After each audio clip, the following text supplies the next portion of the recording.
여러분 반갑습니다. 지영쌤이에요. 오늘은 현대미술사 작가 탐구 7번째 시간으로 팝아트의 거장 앤디 워홀에 대해 알아볼 거예요. 아마 앤디 워홀은 어딘가에서 여러분이 많이 봤을 거예요.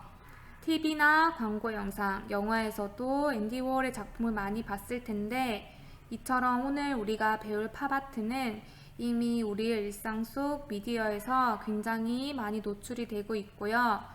알게 모르게 스쳐 지나갔던 작품 중에서 앤디 워홀의 작품이 분명히 있었을 거예요.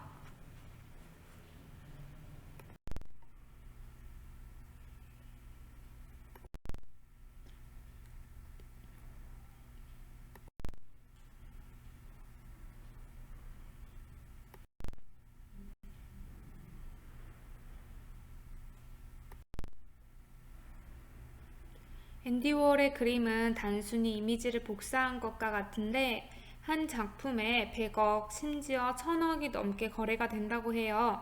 이렇게 비싼 그림을 그린 작가는 과연 어떤 사람일까요?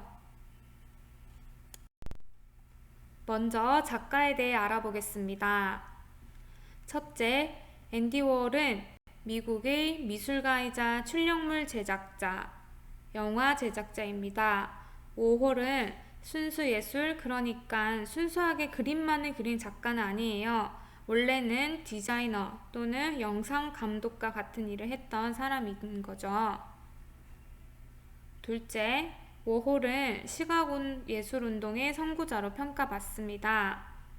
즉, 팝아트의 창시자로 알려져 있죠. 팝아트는 popular, 즉 대중적인이라는 뜻이에요. 대중을 위한 미술인데요. 지금까지 우리가 배워왔던 미술은 순수 예술이에요. 그러니까 모네, 고흐, 피카소 등 우리가 잘 알고 있는 작가가 그린 해돋이 인상, 별이 빛나는 밤과 같은 작품 말이에요.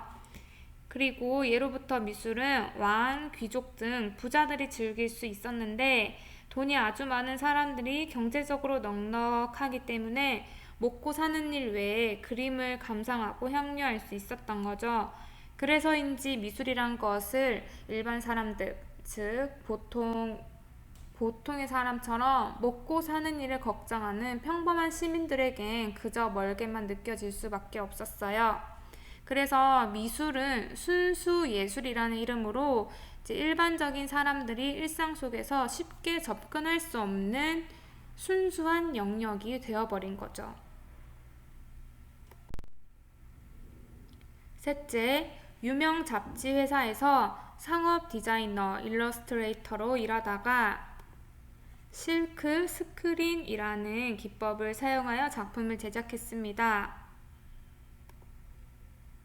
이처럼 실크 스크린은 판화 기법인데 자신이 칠하고 싶은 부분에 구멍을 뚫어서 남겨놓고 그 위에 잉크로 칠하는 표현 방법이에요. 여러분 사진을 한번 보세요. 뻥 뚫린 공간에 물감을 콕콕 찍어내고 있는 장면 보이죠? 또한 이 방법은 제작 과정이 매우 간단하고 한번 판을 제작하면 짧은 시간 안에 여러 작품을 찍어낼 수 있어서 대량 생산하는 작품에 딱 적합한 방법이라고 할 수 있어요. 이 사진 속에서 왼쪽은 구멍을 뚫은 판이고 오른쪽은 이 구멍을 뚫은 판을 그 위에 올려서 물감을 콕콕 찍어내어서 만들어낸 그림이에요. 이렇게 하나의 판으로 여러 장의 그림을 만들 수 있답니다. 이처럼 실크 스크린 기법을 활용해서 제작했기 때문에 앤디 워홀의 작품은 모든 그림이 같은 형태를 단순하게 반복하여 찍어낸 것을 볼 수 있어요.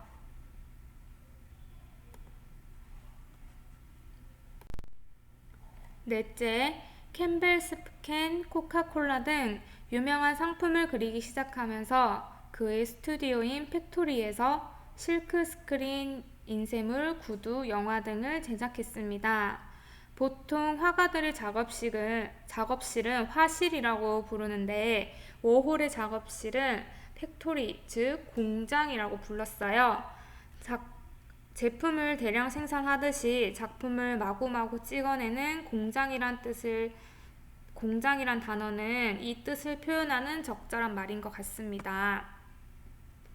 마지막으로 작품을 대량 생산하여 마릴린 먼로 등 스타의 이미지를 활용한 대중미술을 만들어내었습니다. 첫 번째 작품을 살펴볼게요. 캠벨 스프통이라는 작품은 우리가 마트에서 흔히 볼 수 있는 스프통이에요. 그러니까 이 스프통은 실제로 판매하는 제품이거든요.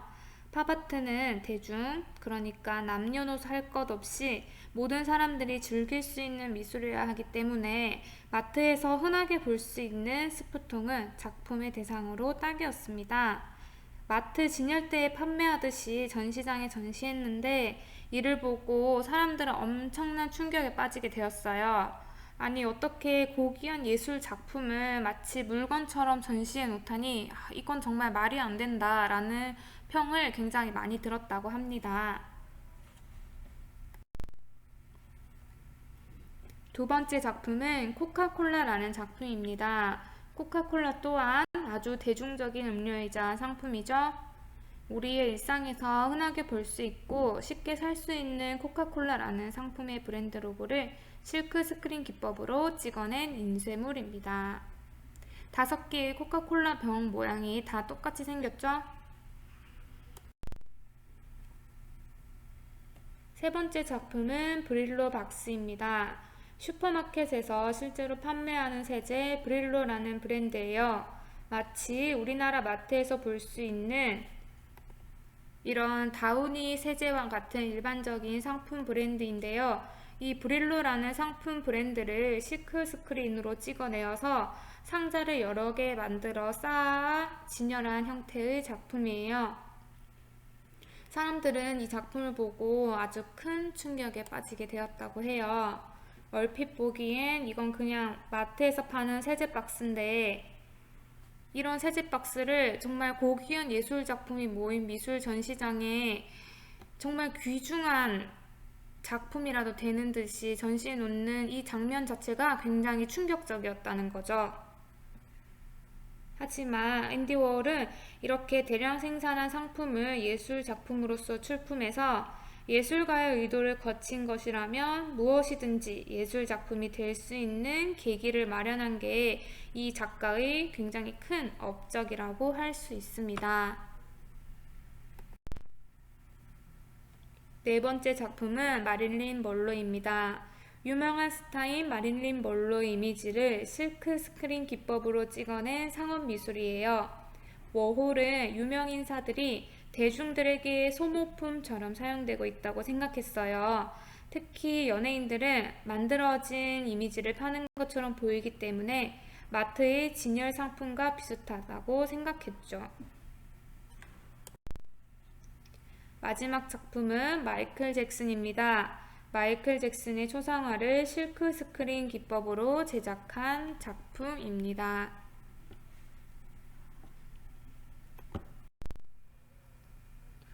이처럼 앤디 워홀은 멀게만 느껴지던 미술이 우리의 일상 속에서 평범하고 편하게 느껴질 수 있도록 미술의 영역을 확장시킨 작가예요.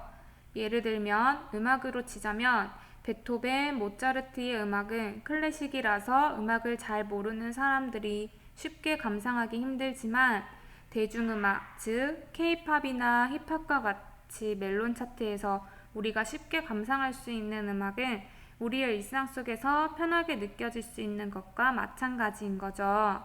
여러분, 팝아트가 미술사에서 얼마나 위대한 업적을 남겼는지 조금 이해가 되나요? 이렇게 현대미술사 작가탐구 시간을 통해 앤디 워홀을 마지막으로 미술사에서 위대한 업적을 남긴 작가를 모두 알아보았고요. 이 작가들과 미술사조를 알고 나면 웬만한 미술사조의 흐름을 전체적으로 이해했다고 생각하면 됩니다. 이후에 등장하는 현대미술사 작가들은 나라, 성별, 인종, 문화에 따라 각각 다른 개성 있는 스타일로 작품을 만들어내고 있거든요. 자, 그러면 현대미술사 작가탐구 7번째 시간은 여기에서 마치겠습니다. 다음 주에 학교를 오면 여러분 이제 수행평가를 선생님이 나눠준 도화지에 제작하게 될 건데요. 그래서 학교에서 바로 도화지 제작하기 위해서는 학습지에 적혀 있는 내용들을 모두 다 완벽하게 정리를 해서 와야 해요. 학교에 와서 이 자료를 찾고 핸드폰으로 정보를 찾아볼 시간은 정말 많이 부족하거든요. 선생님이 기말고사 치기 전에 반드시 이 2번째 수행평가를 마무리해서 점수를 매길 거기 때문에 주어진 시간 내에 완성하지 않으면 미완성으로 간주하고 그대로 점수를 매길 수밖에 없다는 점 꼭 기억하시기 바랍니다. 그리고 선생님이 지난 시간에 과제로 올려놓은 학습지의 작품 3번에 대한 사진을 반드시 구글 폼에 업로드 하시기 바랍니다. 그럼 오늘 수업은 여기에서 마치겠습니다.